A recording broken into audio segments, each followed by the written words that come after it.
Tu n'es pas le Saint-Esprit. Tu n'es pas Dieu. Tu n'es même pas une vraie infirmière. Il faut que tu sois délivré du syndrome de l'infirmière.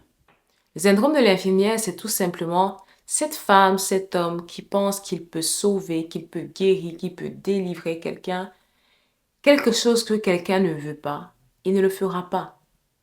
S'il n'y a pas d'étincelle dans le feu, tu as beau l'attiser, il s'allumera jamais. Alors aujourd'hui, sois délivré du syndrome de l'infirmière.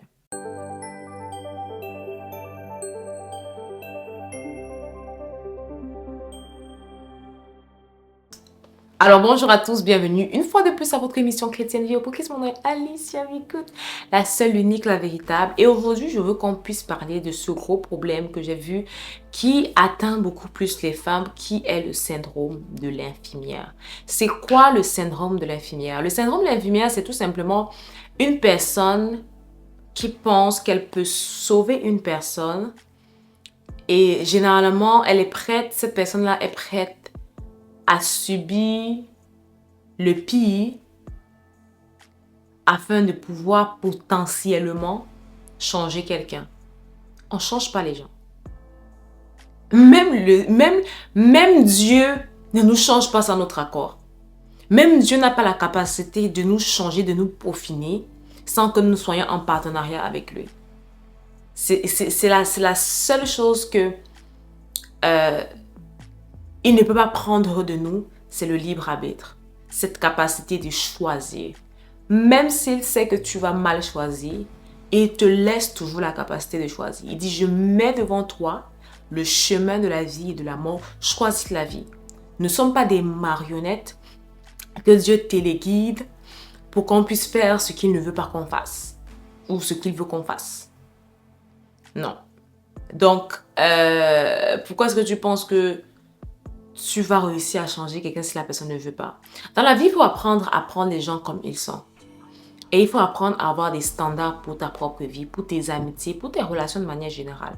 Aie des standards pour tes amitiés, aie des standards pour ta potentielle relation maritale future, aie des standards dans le cadre du travail, aie des standards. Et lorsque tu penses que les gens ou le cadre dans lequel tu es ne marche pas ou ne correspond pas avec les standards que tu as, au lieu d'essayer de faire des gens devenir ce qu'ils ne sont pas, va-t'en. Va-t'en. Bon, attendez, je m'explique bien. Parce que, faut pas qu'on pense ici. La dernière fois, j'ai une fille qui m'a dit, Alicia, est-ce que je suis en train de dire que les gens vont divorcer? Je parle pas ici là des gens qui sont mariés.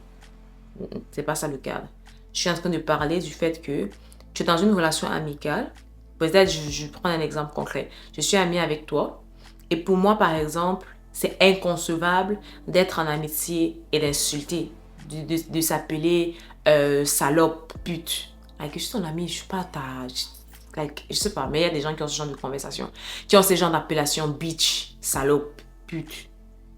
Like, comment tu fais pour appeler? Bref. Donc, disons que je suis dans une relation je suis en train de former une relation amicale avec toi et tu as ce genre de langage. Moi, mes standards ou bien moi... voilà, oui, mes standards, c'est que je peux être en amitié avec quelqu'un et la personne a ce genre de langage envers moi. Au lieu d'essayer de te changer du 1er au 31, d'arrêter de dire ces choses, si c'est quelque chose que tu ne veux pas faire, je ne peux pas t'obliger, je ne peux pas t'imposer, je ne peux pas coller ça sur toi. Mais ce que je peux faire, c'est m'éloigner, me dire, ok, cette relation ne peut pas marcher parce que nous deux, on n'a pas les mêmes pensées, on n'a pas la même manière de voir les choses. C'est simple. Arrête de te plaindre chez toutes tes copines. Pourquoi est-ce que cette fille t'appelle toujours salope? Personne n'est enchaîné. Pareil pour les relations amoureuses. Like, le frère là, lui c'est genre, oh, moi je veux avoir des relations sexuelles au mariage. Et toi, tu es cette fille chrétienne qui dit qu'elle aime Jésus-Christ de tout son cœur, de toute son âme et de son esprit. Tu es comme, non, je vais le sauver. Tu vois, Dieu nous envoie pour prêcher l'évangile à tout le monde. Like, il y a un seul sauveur, Jésus-Christ. Nous ne sommes que, on ne fait que prêcher l'évangile, c'est tout. Hein? On présente juste ce que lui il a fait. On ne fait pas ça à sa place, on présente juste. On dit, ok, voilà, il y a un gars là, et il s'appelle Dieu, c'est Jésus-Christ, il est mort à la croix pour toi. Mais on ne le fait pas, on ne sauve pas les gens concrètement. Même lorsqu'on dit combien de personnes ont été sauvées, c'est au travers de toi. C'est pas toi qui les sauve, c'est pas toi qui amène qui leur donne le salut. C'est Christ qui leur donne le salut. Et c'est même le Saint-Esprit qui les convainc. C'est même pas toi. Donc, si ce frère est clair que lui va avoir des relations sexuelles au mariage, pourquoi tu arrives avec ton syndrome d'infirmière, je vais le soigner parce qu'il est malade? Like, come on, girl. S'il veut pas, il veut pas. Et peut-être c'est toi dans l'histoire qui est malade parce que c'est toi qui comprends pas. C'est assez clair.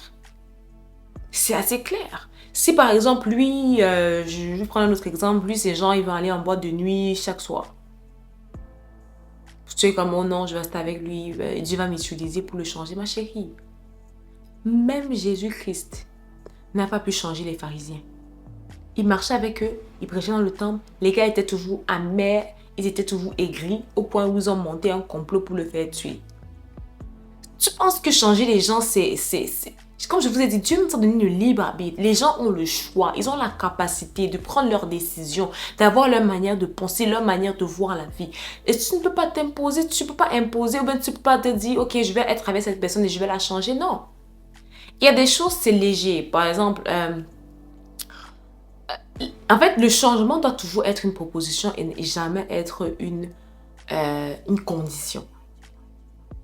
Parce que quelque chose que quelqu'un ne fait pas naturellement, si tu mets ça comme une condition, il peut le faire juste pour te faire plaisir et puis tu revois son vrai visage. Le changement, c'est une proposition. J'ai une amie qui m'avait dit une fois, les gens, tu les prends comme ils sont. Si tu sais que tu n'es pas capable de les prendre comme ils sont, ne laisse pas être proche de toi. Ça veut dire, si je sais que Alicia, elle a un gros problème de patience. Soit, je me dis, Alicia, je te prendrai comme amie et je serai patiente jusqu'à ce qu'Alicia apprenne la patience. Soit, je ne m'engage pas parce que je suis comme moi, j'aime pas les gens qui manquent de patience. Ce n'est pas nécessaire que je me mette avec Alicia comme amie et je lui rappelle tous les jours que si elle ne change pas, notre relation va se couper. Non, je peux proposer à Alicia, Alicia, tu sais, tu manques de patience. Moi, en tant que ton amie, je te propose d'améliorer ce côté-ci. Mais c'est une proposition. Ça veut dire que si elle ne change pas demain, elle est libre. Donc, quand tu t'engages dans une relation sérieuse avec quelqu'un, que ce soit amicale ou que ce soit amoureuse, n'entre pas avec le syndrome d'infirmière. Je veux sauver cette personne, je veux délivrer cette personne. Non. Tu n'as pas été appelé à les sauver. Tu présentes le message, la personne en fait ce qu'elle veut à la fin de la journée. Donc ça, c'est vraiment beaucoup plus pour les filles aussi qui sont comme... Surtout dans les relations amoureuses. Tu as vu le caractère de cette personne. Tu vois comment il est. Tu vois comment est-ce qu'il pense. Tu vois comment est-ce qu'il agit. Tu sais comment il va changer. Ma chérie, c'est plus facile de te changer que de changer les gens. C'est plus facile de réaligner ton comportement que de réaligner le comportement des gens. Parce que le changement prend le renoncement. Le changement prend le désir, le vouloir. Le changement prend les efforts. Et c'est pas tout le monde qui est prêt à mettre les efforts. C'est pas tout le monde qui est prêt à changer. C'est pas tout le monde qui est prêt à sortir de leur zone de confort. Non. C'est pas tout le monde. Même lorsque tu as ton boss au travail, il y a des gens, même lorsqu'ils sont payés pour ça, ils craquent, ils sont comme moi, je vais pas faire ça, je m'en vais. Parce que le changement, ça rend inconfortable. Donc, si quelqu'un n'a pas cette volonté, comme je disais au début, on ne peut pas attiser un feu où il n'y a pas de braise. Tu vois, s'il n'y a pas de braise et que je prends un papier ou je sais pas n'importe quoi pour attiser, même si je souffle là pendant 10 ans, le feu ne va pas apparaître parce qu'il n'y a même pas de braise, il n'y a même pas une petite flamme. Mais s'il y a la flamme, tu peux attiser parce que cette personne a déjà la volonté, elle a déjà le désir, donc tu peux en parler, tu peux en discuter et tu vois le changement.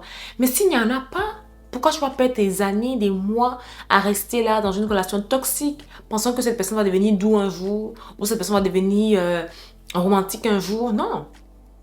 Si cette personne n'est pas romantique et que tu as décidé de l'accepter comme ça, prends comme ça. Si demain elle change, gloire à Dieu. Si elle ne change pas, tu as décidé que c'est comme ça que tu vas la prendre. Ce n'est pas pour encourager les gens à rester comme ils sont, mais c'est pour toi t'encourager à te débarrasser, à t'enlever du fardeau de je dois guérir cette personne, je dois changer cette personne. Non, les gens changent comme ils veulent, quand ça leur chante. C'est pourquoi c'est mieux de partir directement vers des personnes qui s'alignent avec ta manière de penser, que ce soit en amitié, comme j'ai dit, que ce soit en amour. Bon, avec la famille, c'est un peu plus compliqué parce que tu les choisis et puis ils sont juste dans ta vie. Mais encore même, Dans la famille, tu décides aussi d'avoir le type de relation que tu veux avoir avec les membres de ta famille. Et il y a des gens avec qui naturellement tu seras plus proche parce que justement en question de tempérament, de caractère, de personnalité, ça matche plus facilement. Et il y a d'autres personnes avec qui ce sera vraiment des relations formelles, familiales, mais beaucoup plus en mode, voilà, c'est formel, on est de la famille, mais il n'y a pas plus que ça, tu vois ce que je veux dire. Donc, sois délivré du syndrome de l'infirmière. Partage l'évangile, présente l'évangile, partage des conseils, présente des conseils, mais à la fin de la journée, les gens sont libres. Je te conseille plutôt de diriger vers des personnes avec qui vous avez la même manière de penser, la même manière de... Bon, quand je dis même manière, c'est pas parce que tu vas dire, ok, bon, cette personne... Enfin, des conditions s'appliquent toujours, c'est du cas par cas. C'est toujours du cas par cas. Mais de manière générale, si tu es quelqu'un avec de bonnes intentions, si tu es une personne avec un bon caractère, au lieu de chercher à convaincre les gens d'avoir le caractère que tu as, le cœur que tu as, la pensée que tu as, tournez-toi tout simplement vers des personnes avec qui vous avez le même type de pensée ou le même type de...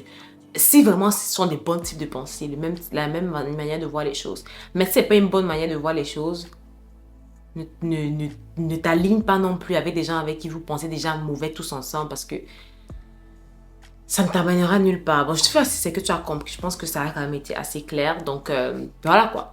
J'espère que cette vidéo t'a béni, que Dieu te bénisse abondamment. On se retrouve très prochainement pour une prochaine vidéo. Et voilà quoi.